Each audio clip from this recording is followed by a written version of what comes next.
Do you remember the story of a girl who lived a life of cinders? And how she found true love because she kept a beautiful dream in her heart? Of course, it helped that she had mouse friends who could sew and a fairy godmother who could do wonders with pumpkins. Well, that girl is me. Hey everyone, it's Jonathan and welcome back to the Disney Movie Marathon. Today's episode is the last in our three-part Disney Cinderella miniseries. In today's episode, we're looking at two of the direct-to-video sequels that Disney churned out in the 90s and 2000s. In particular, these were made in 2002 and 2007.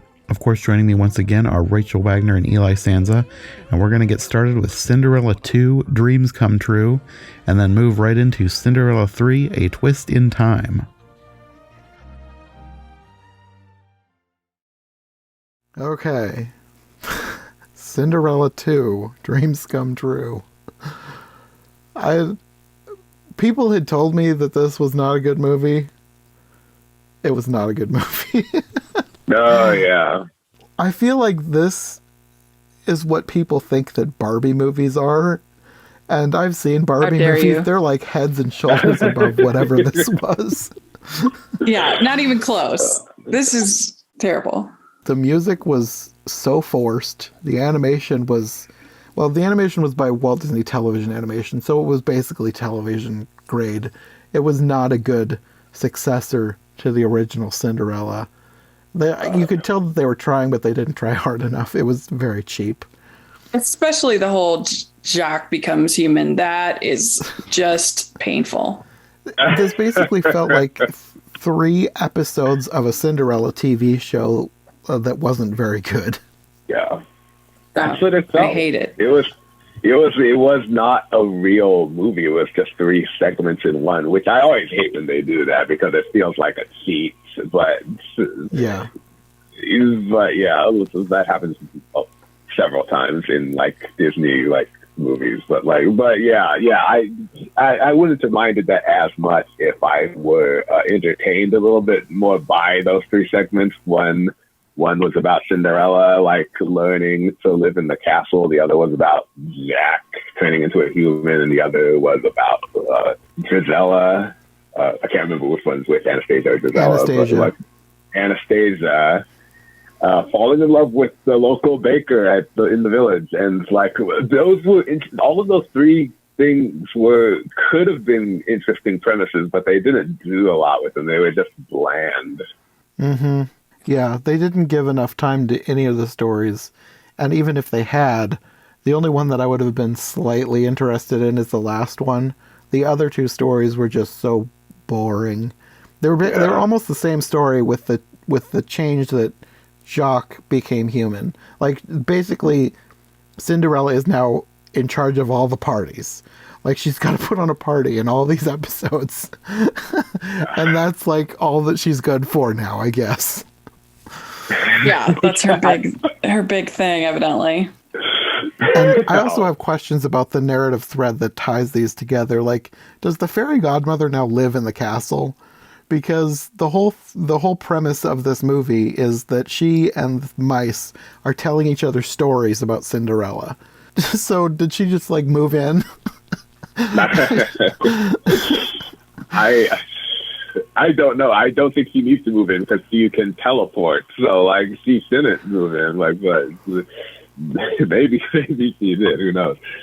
Although I'm sure that they're still friends. The fairy godmother is the whole reason why Cinderella is even living in the castle in the first place. So she owes her. So why not give her a room? You owe me. Give me a room. Yeah. It's not completely outlandish for her to request that. And the whole thing with Lucifer and his girlfriend, where did that other cat come from? My question is, why did they get another cat when Cinderella has mice friends? Why would they get a cat for the castle? And that cat was hideous. I prefer Lucifer. She was just, I don't know. It looked like she was trying to be snooty, but it was just a bad character design, if you ask me. I didn't like her at all. No. Terrible. Yeah. No, a lot of things about this movie were unmemorable, including like that, like love interest for Lucifer, and giving Lucifer a girlfriend cat and turning Jack into a human. These are all really like uncreative premises. This is like the kind of things that like I don't know, a kindergartner could come up with these plots. Like it's not. Yeah. The whole thing felt like bad fan fiction by like a 10-year-old. Yeah, and it would have made more sense for Gus to be insecure and get turned into a human, because Jacques was the one that was confident and bossing everyone around. Like, he didn't need to get turned into a human. It was terrible. Yeah, I hate it. Yeah. Yeah. Yeah. One extremely petty nitpick that I have is in the second story, the party ends up being a carnival at the end, and there's a Ferris wheel. And again, like, what year is this? Because Ferris wheels weren't invented until like the late 1800s. Oh, I never thought of that. Is that historically accurate? No, definitely not. And also the whole thing about the elephant and mice. That was so ridiculous. Elephants are afraid of mice, so apparently Jacques can control what the elephant does, and that's why he wants to become a mouse again. It was so dumb. Oh, God. Yeah, this is one of the worst. It's not the worst. I think the worst of the cheapquels is The Hunchback of Notre Dame 2 is an abomination. I still haven't seen that one either. My least favorite of the cheapquels, like Cinderella 2 is down there. I also didn't like the Little Mermaid 2. I thought the Little Mermaid 2 was really poorly done, and I also didn't like the Lion King 2. Oh, really? So I'd say the Lion King 2 is one of the more tolerable ones, but also the Fox and the Hound 2 is so bad. It's a midquel, so it's supposed to take place in the middle of the movie while, because there's that break in Fox and the Hound, and they go to like a carnival and meet up with Reba McEntire dog. It was really bad.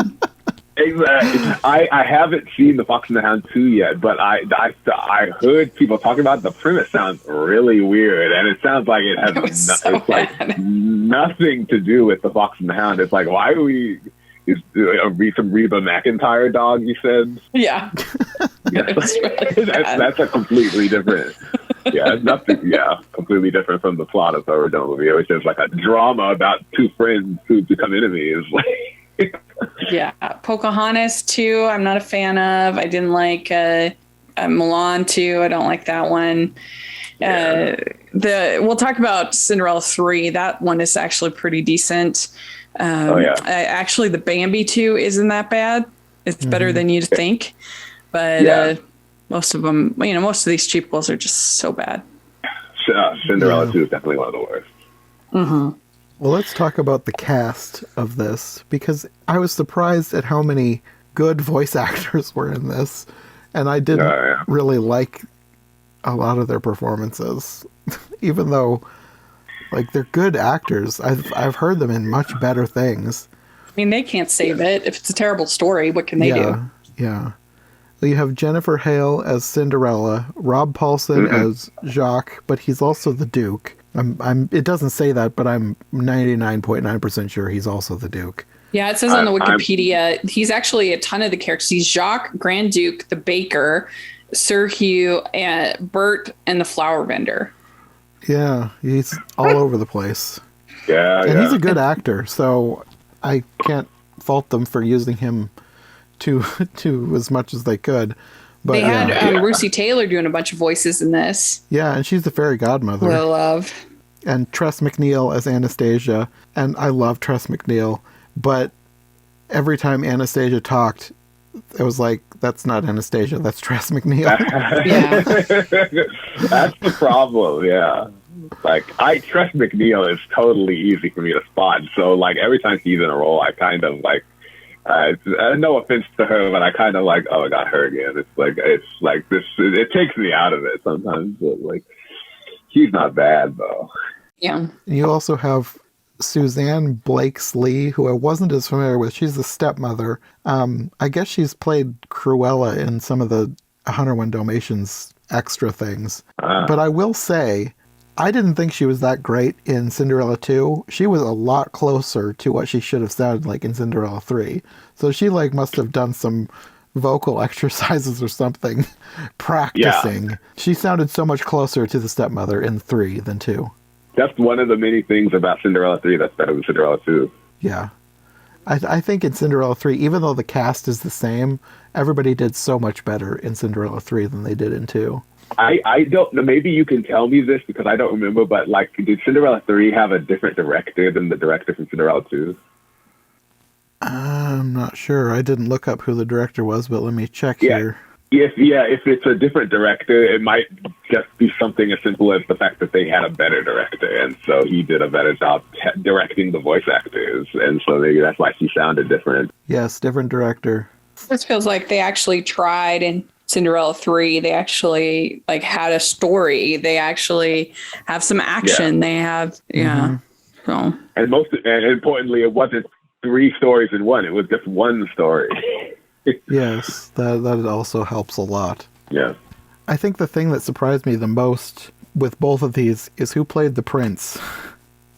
Did you guys know who played the prince? No. It's the same person who played Eric in The Little Mermaid. Wait a minute. Oh, you talking about Kristen Barnes? Christopher Daniel Barnes is his name. Christopher Daniel Barnes. Oh, yeah. I think maybe I knew that, but I completely forgot. The Little Mermaid prince played the Cinderella prince. Yeah, I thought it was also kind of ironic that when we get to Cinderella 3, you have him basically where he is at the end of The Little Mermaid, with him under a spell being forced to marry somebody who's not the person he thinks she is. It's kind of funny, yeah.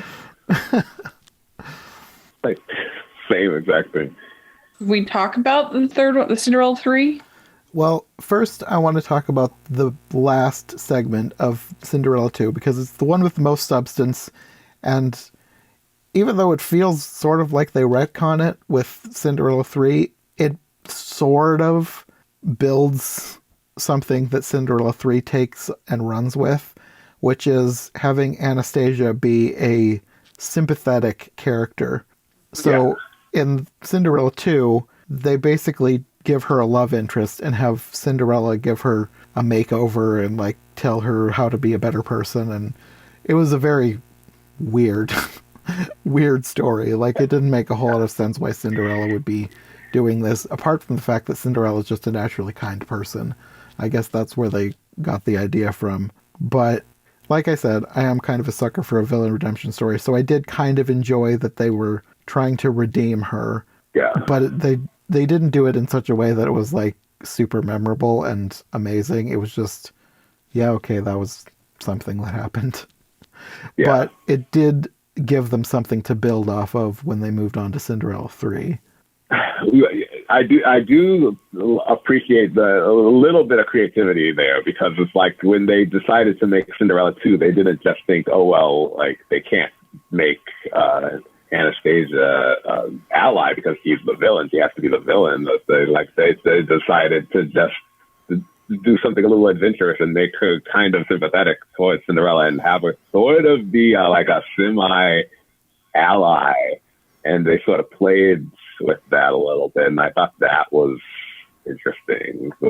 Although some people make fun of Aladdin sequels because they think it's weird how Iago is suddenly an ally to Aladdin, and even when he was such a nobody villain minion in the first movie, and it's something that they kind of do a lot, which is which might actually just be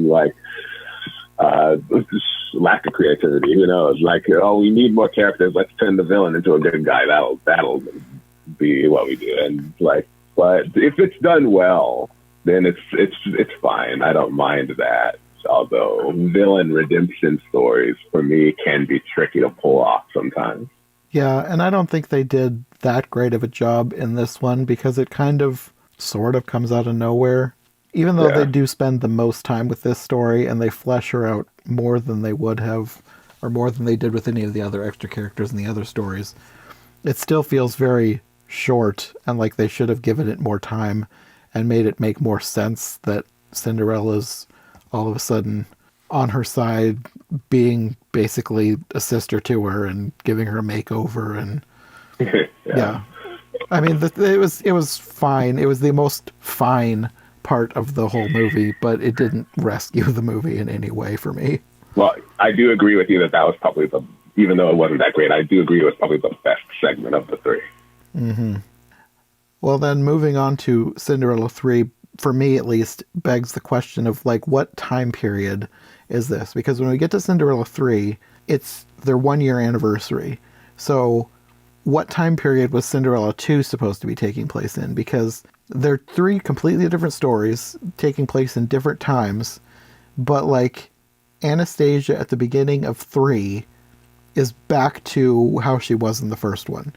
You can tell that she still has glimmers of the character we saw in number 2, but her hair is back to being the normal. She's back to being an extreme brat fighting with her sister. So I'm wondering if Cinderella 2, at least the last segment, was supposed to take place more than a year after they were married, because the Cinderella 3 is their 1-year anniversary, because otherwise they basically retconned it. I mean, technically, it's either way it's retconned because the whole time travel thing, and they've completely changed history, but it was just a weird thing that I noticed. Well, that was what I was about to say, that they retconned it, and that was probably just all there was to it at the end. They just retconned it, and that's why, like, but even if I did go into the details of what I thought they were trying to do, I would probably just imagine that they weren't expecting people to think about it. They were just, because this is like, they probably weren't taking it as seriously. Like, let's just say that Anastasia fell in love with that baker after Cinderella 3 takes place, and there wouldn't be anything wrong with that. It's like they'd probably make up some reason behind the timing, but if they had to, but probably they weren't thinking about it. Yeah, a lot of this is, I'm wondering how much thought that they gave to anything. I think you probably put more thought into that question than they did into all of Cinderella 2. Probably. I tend to do that with a lot of things. It's like, I mean, I'm the kind of person who thinks about stuff like that too. Actually, I think about like the logic of this. Where does this take place? This doesn't make sense in this timeline. I think about stuff like that a lot, but I usually suppress that because I think that I'm probably thinking about it more than the filmmakers are, and so at that point, it's like, okay, this is pointless. Yeah, that's I feel. I guess I didn't ask this about Cinderella 2, but with both of these, when did you guys first watch these? Because I didn't watch these until just now for this podcast.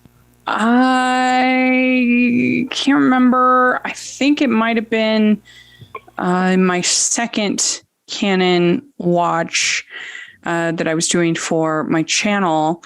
I did a video on the Cinderella 2 and 3, and I think that's my first time I watched both of them. I might have seen 3 sooner because people said it was good, but I can't remember. Yeah, for me, it was, okay, the gap between when I watched Cinderella 2 and when I watched Cinderella 3 was really wide, because I first watched Cinderella 2 back when it aired on Disney Channel, because I used to watch Disney Channel a lot because I had cable when I was a teenager. And when it came on, I watched it because I always watched Disney Channel. And that was... when I first watched it, I didn't think it was as bad as I think it is now. I think because I was less, you know how you are when you're a kid, you're less sentimental about some things. And so I thought it was okay, but I rewatched it on Disney Plus recently, and that was when I got to the opinion that I have now, where I thought it was, now that I can think critically, now I'm thinking, this is really bad. But I also never watched Cinderella 3 until I watched it on Disney Plus, because I never got around to it. So after I watched Cinderella 2, I watched Cinderella 3. And I heard people say that I actually heard Rachel talk about Cinderella 3 before I watched it a long time ago. And she told me that it was it felt like it was actually trying to be a good story. Unlike Cinderella 2, it felt like it was actually decent. And I heard other people say it was like good too. And I finally watched it on Disney Plus, and I thought I agree. It wasn't great. No sequel, no straight to video sequel is ever as good as the first movie. So it's not as good as the first movie, but it wasn't bad. It made a lot of interesting choices that I thought made for compelling narrative, and most importantly, it was a vast improvement over Cinderella 2, which I thought was the best thing. Yeah, this, for anybody who maybe is listening and doesn't know, Cinderella 3 is basically an alternate universe story where the evil stepmother gets a hold of the fairy godmother's wand and changes history, trying to get Anastasia in Cinderella's place to marry the prince so that they can move into the castle and have their own happily ever after, I guess. So it's a really interesting premise for a movie, and I didn't watch it until for this podcast, but it was one of the sequels, because when I started the podcast, I was like, I'm not going to watch any of the ones that I haven't seen until I get to them for the podcast. But this is the one that I was probably the most curious about, because I'd heard that it was actually decent, and I heard what the plot was, and I was like, I'm really interested to see what this is and how they play with it. And I was kind of pleasantly surprised. It wasn't amazing by any stretch, but it was decent and worth watching. I don't think it was worth making as far as like as an actual successor to the original Cinderella. I don't think this needed to have been made at all. But as long as they're going to make something, I think that they did the best that they could and put their own weird spin on it that I actually kind of enjoyed, because it was such a weird premise for a Cinderella story. Yeah, I think it like I said, they tried. They had a story, and there's some fun action. The animation is not atrocious, which most of these cheapquels, the animation is really bad. But I really like the whole scene where the carriage race, I guess you'd call it. It was really good. Well done. Yeah. Well, the animation in this one is done by Disney Toon Studios, which is a step above Disney Television Animation.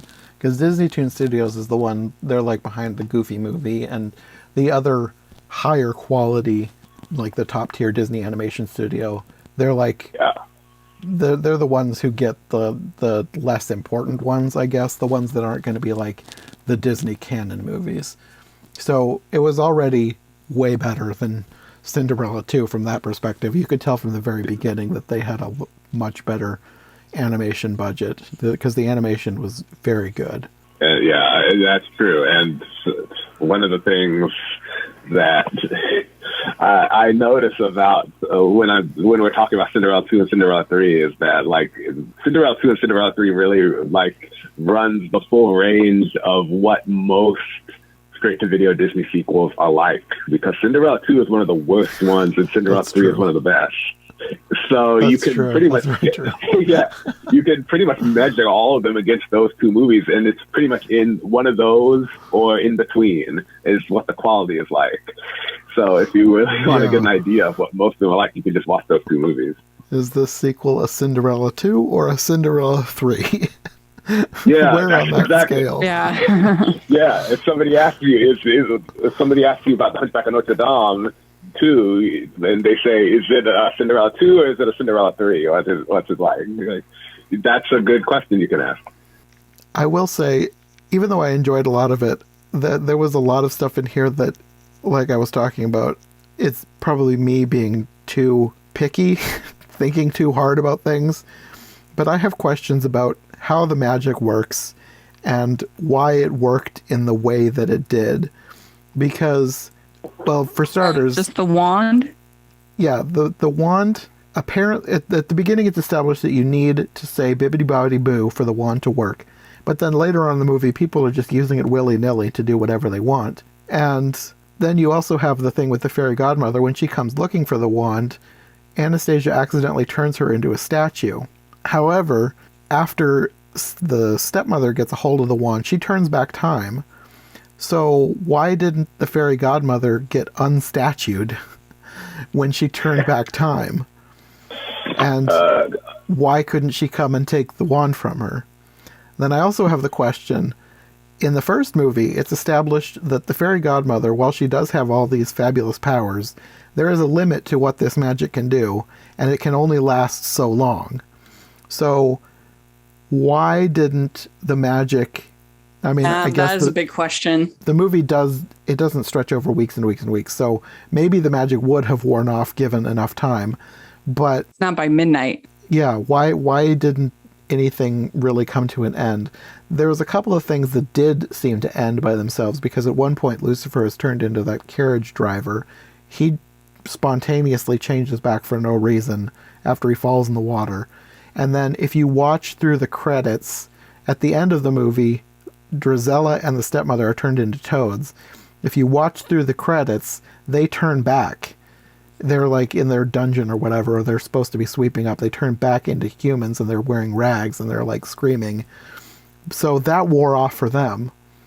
So I'm just wondering how all of this magic was supposed to stick. And at least the part where they turned back time stuck, because the fairy godmother asked if they wanted to return to their former lives, and they were all confused, and she was like, oh, never mind. So they apparently stay with this new timeline that's been created. But I'm just wondering why that didn't come to an end either. So again, this is probably me just overthinking everything way too much. But I still have questions about how all this magic is supposed to work. See, I've definitely thought the same. This is kind of why I hate time travel movies. Yeah, that's true. I mean, you do have to kind of accept a lot of nonsense when it comes to time travel, but but I don't know why they couldn't have done something that ends at midnight, because I mean, it was just Cinderella that day for some reason ends up at midnight. But I would think if they're going to change the whole time space continuum, then I want to address it. And maybe it would have, because I mean, the stepmother and Drizella, their spell wore off at the end, but so maybe everything would have, but I don't think the timeline ever reverted back. So who knows? Yeah. But at least they tried. Yeah, and they tried harder than they needed to. Like, they could have made another Cinderella II and just put it out there because kids would buy it either way. But I enjoy the fact that they actually did try and make a decent movie. Yeah, I don't even care if the time travel logic makes sense or doesn't make sense, because all I care about is if I'm emotionally invested in this story and if it's well written, because like then I can put the science aside, or quote unquote science, and just to focus on the characters and the plot, and this does a decent job with that. So like I was satisfied either way.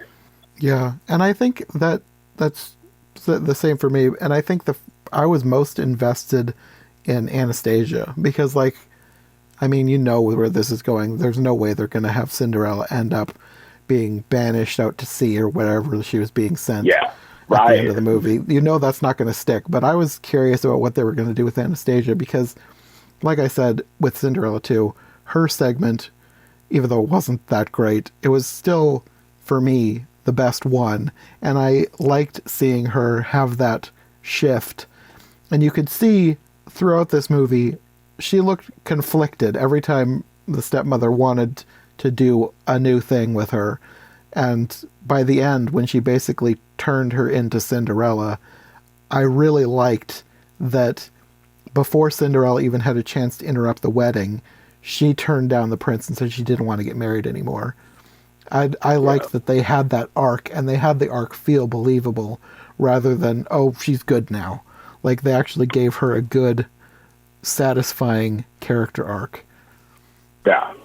Just like Rachel said, they actually tried. Like, it was a decent plot. Mm-hmm. And I also like that they still had moments of hilarity with the stepsisters. Like, one thing that I just laughed out loud was when Cinderella is like hiding in the castle trying to figure out what's going on, and trying to talk to the prince, you hear in the background the step family walking through the castle, and you hear the stepmother saying, "Remember, girls, grace and poise, grace and poise." And one of them yells, "Oh, look, a harp!" Like there's a strum of the harp and a crunch noise. Yeah, there was some decent laughs in this, actually, surprisingly.